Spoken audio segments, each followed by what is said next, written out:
En primer lugar, mi agradecimiento a los organizadores del simposio y a la familia franciscana que nos acoge. Bueno, pues normalmente cuando pensamos en traducción monacal, lo primero que se nos suele venir siempre a la mente pues es la imagen del monje en su scriptorium, ¿de acuerdo?, realizando su labor de traducción meticulosa, cuidadosa, ¿de acuerdo?, siempre fundamentalmente orientada hacia el contenido, siempre orientada hacia un mensaje, que es un mensaje docto, un mensaje sabio y un mensaje que se quiere preservar y transmitir para el futuro por el efecto que tiene sobre la fe y la experiencia de la comunidad. Sin embargo, esta imagen contrasta poderosamente con la imagen de estos otros traductores de los que yo voy a hablar, que son, yo les llamo los otros traductores, y son los traductores oficiales de la Curia. Estos traductores oficiales son traductores profesionales que trabajan durante 9 meses al año, trabajan además habitualmente por encargo de la Curia, y yo dudo mucho que normalmente en su traducción estén pensando en preservar contenidos para la posteridad, sino que están pensando más bien en realizar traducciones que hacen falta en un momento puntual necesario para cumplir una función determinada, ese carácter práctico que de alguna manera Miguel Ángel también nos comentaba. Yo les he denominado traductores fáticos o traducción fática, siguiendo un poco esta línea de Jacobson entre las funciones del lenguaje, ¿no? Es un traductor fático porque está orientado fundamentalmente al contacto. La función fática, como sabéis, es la función por la cual nosotros confirmamos nuestra presencia y la calidad de nuestra atención, y por eso digo en la publicación precongresual que de alguna manera la traducción que hace, el 90% de la traducción que hace este traductor de la Curia podría resumirse en un mensaje muy claro, que es: no estás solo, estamos aquí, somos una comunidad y caminamos juntos. Y esa es la función fundamental de esta traducción, lo cual no quita para que en ocasiones se realicen traducciones de textos teológicos profundos. Este espíritu fático es el que nos encontramos en una de las traducciones por excelencia de uno de los trabajos que tiene que realizar cotidianamente el traductor de la Curia, que son los boletines informativos y concretamente el más importante, que es el Fraternitas. El boletín Fraternitas además surge de este espíritu. Cuando se inicia, el ministro general Constantino Coser dice que es para reforzar los lazos de fraternidad dentro de la orden, esta función de identidad y esta función de contacto. Otro texto en el que viene trabajando mucho el traductor de la Curia es el Enquiridion. El Enquiridion franciscano es un compendio pues son 40 años de documentos internos de la orden. Eso incluye cartas, incluye estatutos, capítulos generales, incluye todo tipo de documentos internos de la orden y además traducciones internas de la orden. Se publica en 3 tomos, primero en italiano, y se hizo con motivo del 8º centenario, y después la traducción española. Le llamo traducción, pero veremos que no, que es complicado, que este es un tema complicado. La edición española viene un poco después y está a punto de salir, tengo entendido, el tercer tomo. El espíritu de este Enquiridion es exactamente igual. El compilador fue Fray Luigi Perugini, y en su prólogo inicial dice que realmente lo que se pretende es, en sus propias palabras, precisar qué somos los hermanos franciscanos. Esta noción de contacto y esta noción de identidad. Es decir, no tanto la preservación de contenidos como la creación, recreación de un espíritu de pertenencia, de una entidad y de un carisma particular, el carisma franciscano, que además nos encontramos con que tiene que extenderse a través de fronteras nacionales, culturales y lingüísticas. Este es el tipo de traducción. Naturalmente, hablar de traducción interna, realmente la traducción interna va unida a un proceso comunicativo complejo que incluye la producción de textos, la edición, la distribución de textos, la comunicación interna en definitiva, que es además muy variopinta. Nos encontramos de todo. Nos encontramos cartas de ministros, homilías, avisos, noticias, actas de congresos y de cualquier tipo de reuniones que tengamos, ¿no? La comunicación interna es la clave aquí, porque la comunicación interna es realmente, podríamos decir que es el sistema nervioso del organismo franciscano, esa comunión que contribuye a esa conexión del grupo, ¿de acuerdo? Bueno, pues ahí, en esa comunicación interna fundamental, las terminaciones nerviosas son los traductores, desempeñan un papel importantísimo, y con todo nos encontramos con un traductor que se desvanece, es un traductor que no está, Nunca está, es un traductor invisible. Sabemos que el traductor invisible es más bien un efecto. No existe un traductor invisible, o hay o no hay, pero sí existe un efecto de traductor invisible, y ese es un requisito necesario de esa traducción fática. En ningún sitio de Fraternitas, en ningún sitio del Enquiridion, en ningún sitio aparece el traductor, nunca. En el Enquiridion no se menciona en absoluto un nombre de traductor, y eso que son 40 años de documentos. Esta invisibilidad,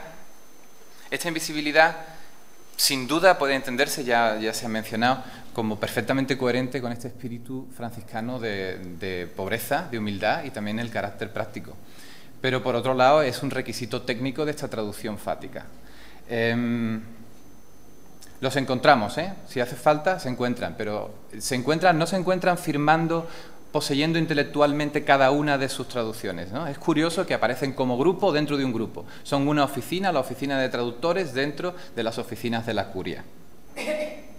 El texto prototípico de traducción interna, curiosamente, es un texto que se irradia simultáneamente en todas sus lenguas, en las lenguas oficiales y extraoficiales. Es decir, se publica simultáneamente en todas las lenguas y no hay mención al traductor. Esto quiere decir que las traducciones se disfrazan de originales y los originales de traducciones. Se crea esta ilusión de que no hay un texto original que yo traduzco, sino más bien parece que todo forma parte de un único impulso que podríamos denominar de composición multilingüe. Estamos muy acostumbrados a que el proceso de comunicación llega hasta de composición llega hasta donde llega, y después de la composición viene la traducción. Bien, aquí, y yo creo que esto es un rasgo característico de toda la traducción relacionada con el apostolado, el texto no se termina hasta que ha sido traducido. Es el final mismo de la composición. Eso implica una autoría múltiple, una composición múltiple y finalmente que composición y traducción se funden. ¿Qué duda cabe? Que esto hace muy difícil el estudio desde un punto de vista tradicional y traductológico de este tipo de traducción. Originales que se confunden con traducciones y traductores que son imposibles de localizar y no sabes si el texto es de naturaleza, el texto que tienes delante es la traducción, es el original. Todo esto complica muchísimo. Pero es que es más, el mismo concepto de traducción interna es tremendamente complicado. Bueno, quería mencionar este detalle. Traducción se confunde también con edición.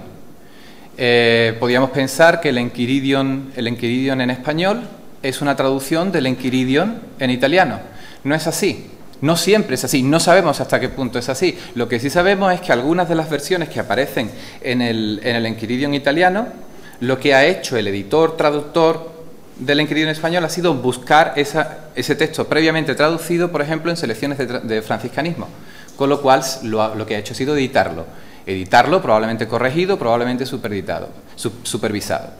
Quiere decir que también edición y traducción llegan a fundirse. Todo esto hace que el estudio sea complejo. Como decía, definir traducción interna y diferenciarla de traducción externa también es peliagudo, es muy difícil. Y lo hagas como lo hagas, siempre te sale un grupo muy diverso, muy variopinto de trabajos impracticables desde el punto de vista traductológico.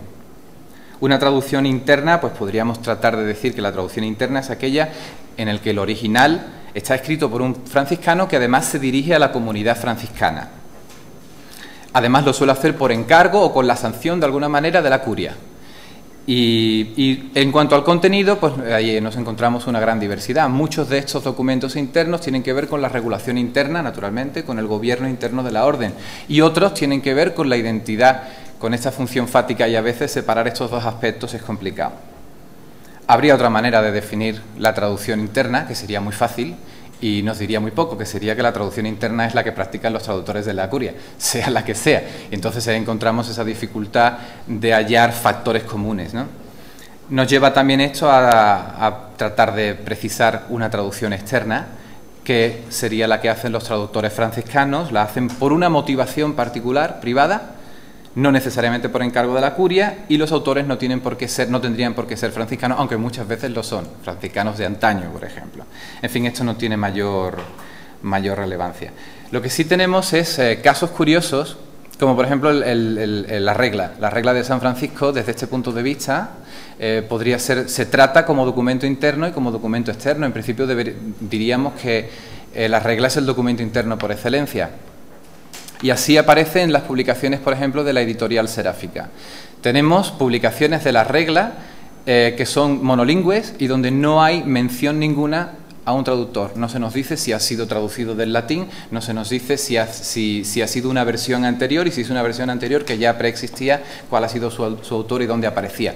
Pero esto tiene sentido. Este texto tiene que funcionar. Este texto tiene que distribuirse, tiene que llevarse a la comunidad, porque este texto está vinculado con esa experiencia individual del franciscano, tiene que funcionar. No nos importa aquí exégesis, no nos importa... no nos puede importar eso. Hay que tener en cuenta que la regla es compañero obligado, entre comillas, compañero obligado del franciscano. Los estatutos de 1991 establecían: procuren los ministros y los guardianes que cada hermano tenga un ejemplar de la regla, testamento de San Francisco, etcétera. El artículo 2 sugería que debía leerse semanalmente, comentarse, etcétera. Esos textos tienen que funcionar, ¿de acuerdo? Y tienen que distribuirse. En ese sentido es documento interno, lo que no quita que la regla pueda tener un tratamiento de documento externo. Y entonces, también por los mismos franciscanos. Entonces, es material, es objeto de análisis filológico, traductológico, y también los franciscanos realizan este tipo de traducciones. He puesto 2 ejemplos, pero seguro que hay muchos más. Está el de Herranz, Garrido y Guerra. A mí me gusta especialmente el de Rodríguez y Ortega porque es un trabajo filológico, bilingüe, latín, español, profusamente segmentado y anotado y comentado, y un trabajo traductológico perfecto. Y con esto he terminado mi charla, pero sí que quería hacer una pequeña mención a estos traductores que son tan anónimos, pues yo quería sacarlos un poquito. Para el español, actualmente tenemos a Óscar Guadalupe Villalobos Avendaño. Es curioso que los que yo he llamado los otros traductores también son estos traductores. Es decir, son también los traductores que traducen libros, que traducen artículos y que hacen esta otra traducción normal, ¿no? Villalobos tiene algo de experiencia en la traducción del italiano, tampoco es una experiencia muy extensa, sí que es un autor de libros y es oficial de la curia. Anteriormente estaba el fray Rubén Camps Mesquida, que fue traductor también de estos y de los otros. Extensamente tradujo del alemán artículos, libros, y trabajó muy intensamente para la curia, pero nuestra compañera, la doctora Carmen Cuellar, ya nos habló de ello, está publicado en la página del catálogo. Y me puedo remontar uno más, que es el padre Fernando Navarro Bernal, que fue el anterior, de la provincia de Sevilla, de Sanlúcar la Mayor. Y una curiosidad, tengo la sensación de que este autor no está en el catálogo, pero no lo sé, porque últimamente no me manejo bien con el catálogo, entonces quizás después me lo podéis confirmar. En cualquier caso, para mí tiene un interés doble porque es el segundo texto que he encontrado que al parecer es traducción del inglés.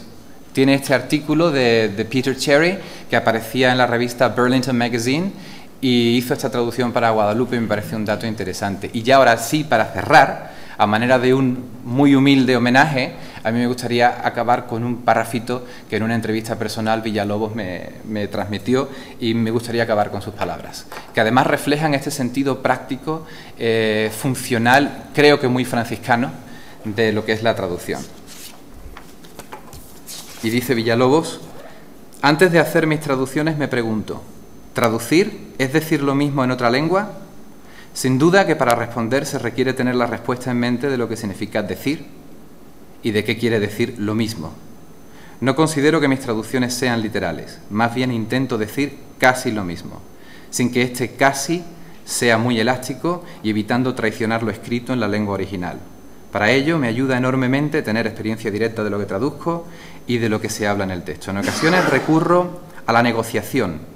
La negociación, que es un proceso según el cual para obtener una cosa se renuncia a otra, y al final las partes en juego deberían salir con una sensación de razonable y recíproca satisfacción. Y acaba diciendo: pero recurro a esto en muy pocas ocasiones, dice él, porque los textos de la orden son sencillos, lineales, concretos y asequibles. Quería dejar este último testimonio. Gracias.